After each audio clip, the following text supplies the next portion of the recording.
Hi guys, samahan niyo ako maglaro. Hulaan natin yung mga pictures dito. First picture.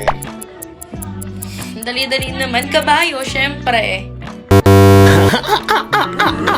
Ibon.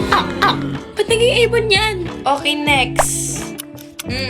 Baka or kalabaw? Kalabaw. What the heck? Ba't naging ganyan? Number 3. Ay nako, lumilipad. Ano pa ba? Ibon. Ano pa ba yan?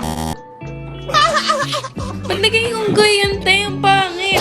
Hi guys, samahan niyo ako maglaro ng Guess My Drawing sa WePlay. Hulaan natin kung anong dinodrawing ng another user. Okay, so nakikita ko ngayon, nagdodrawing siya ng parang sprinkle. Alam niyo yung pandilig sa halaman? Pero, mali. Hindi ko alam yung spell. Feel ko hindi ako marunong sa grade 3. Okay, hindi ko siya nahulaan ng maayos, pero feel ko tama na sa